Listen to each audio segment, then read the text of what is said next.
Alright, so DeltaForce, see here, looks very similar. Starts out disabled, touch, enable, DeltaForce, every row is measured. That cylinder reacts based on the measurement of that row. So with DeltaForce then we can set one point, one number instead of a range. So we can move it all along here. So standard mode is 100 pounds. Now with DeltaForce, the weights are a little bit heavier, the targets are a little bit heavier, and the reason is because this is a different measurement where air force controls to the lowest measurement in the last 3 seconds, planar average. This is controlling to the average downforce right now, sub-second. So 100 pounds of gauge wheel weight in a fifth of a second is actually less than 50 or 70 pounds of lowest gauge wheel weight in 3 seconds. So with DeltaForce, it's basically, what's the gauge wheel weight right now, and right now, and right now, per row, one number. Standard's 100 pounds, heavy is 150, light is 50, and then custom, I can put it wherever I want. Just move left, move right, and 10 pound increments. Okay. There's also for Air Force, DeltaForce, a manual mode, which defeats the purpose of having the system, because this is back to how much force do I want down, rather than how much gauge wheel weight do I want. So with Air Force, we would set, watch the map and adjust with DeltaForce, basically the same way. Set it, go back to field view. The more advanced technology of DeltaForce, a lot of people are like, oh, I don't want that technology, that's difficult, that's confusing. It's actually not. It's easier because that row gets 100 pounds or 110 or 90 or whatever you set it. So does that row. So does that row. With manual adjustment, it's like, well, that row over there is losing depth. This row is too heavy. What should I do? And still with Air Force, you still have that, but you're just taking the average, and instead of saying, well, I can't really do much, I can move my average up and down with Air Force. But DeltaForce, you just say, I'm losing 2% ground contact, I'll increase my target 10 pounds and lose 0.9. It's very simple because every row does its own thing. Okay, so I'm going to enable DeltaForce, set my target. I'd start with 100 pounds, which is standard, or you could put it in 100 custom. Go to downforce map. Check my report. Right here, 0.5% loss, 99.4% good. Now, that's pretty darn good. If you want to split hairs, increase your target by 10 pounds, because you're better off to have 0.5% excess and 0 loss than you are to have 0.5% loss. But that's kind of splitting hairs. If I need to change it, I can do it on 2020, or right here, touch DeltaForce, and I can slide this wherever I want, or use the arrow. So if I need to increase my target, just bump it up to 100. Or if I was in standard start, 110. Whatever. This was planted with DeltaForce last year. The entire field was planted in standard mode, 100 pound target, in strip till. Looks fairly green. That's what we want, is a green map. But we zoom in here a little bit, you can see, there's a little bit of blue. We touch the report,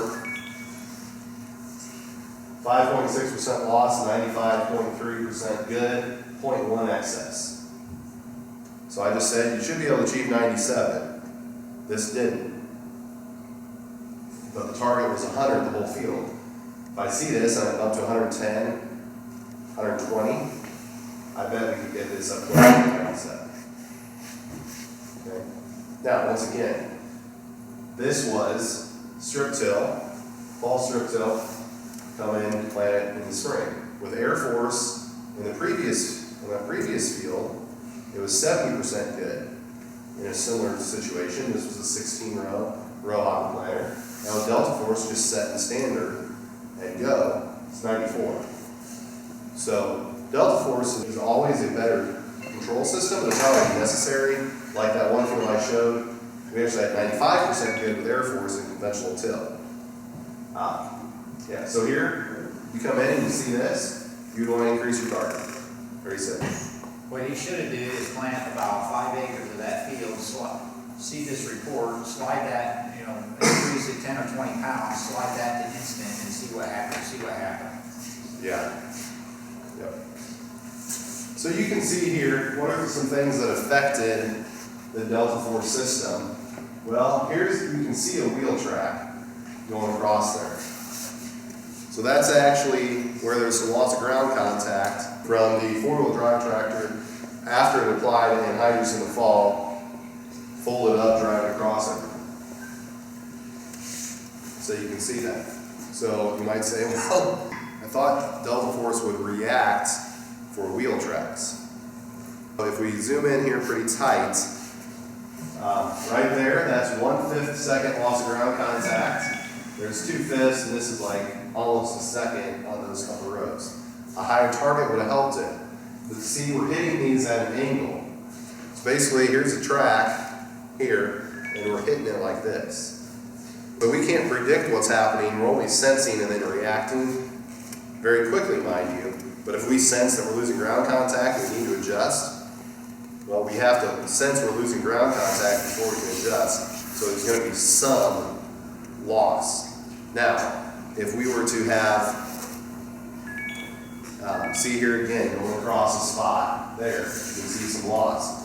But if I'm planting this way, and the floater just ran this way, and this row, 2 rows over and 2 rows over, getting the floater track the entire way, they're going to be at the right depth because I'm constantly measuring that. And that row might have 400 pounds of downforce applied. This row between the tracks might have 150. This row might have 350 in the other floater track.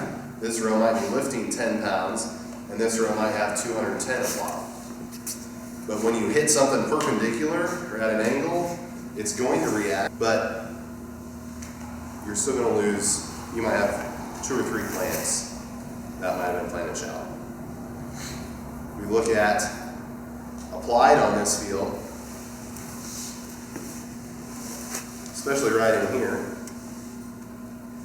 With DeltaForce, the applied force is 5th second row by row.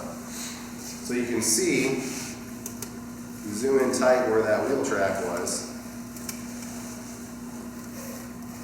We've got some rows running up here that were lifting up to about 50 pounds. And then we've got these rows of wheel track applying over 200 pounds.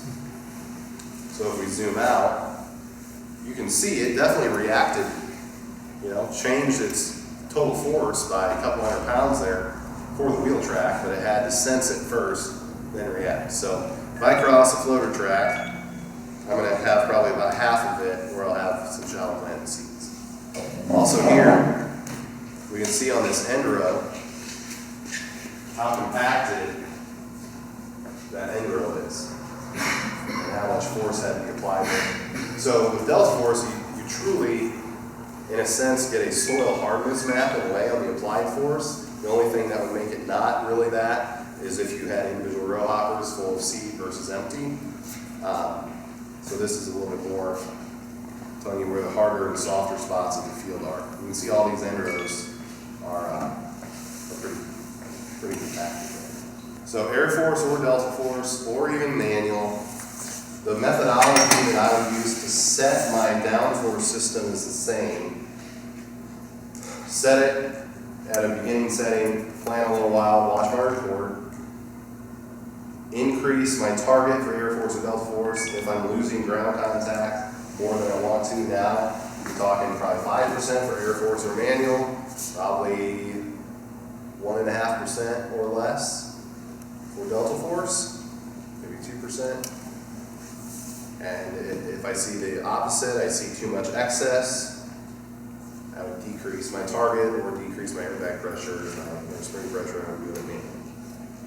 Yeah, so here, see 96.3% good, 3.2% loss, 0.5% excess, another 10 or 20 pounds, I would put it over 97. The other thing to look at once you get things set well could be look at the individual rows.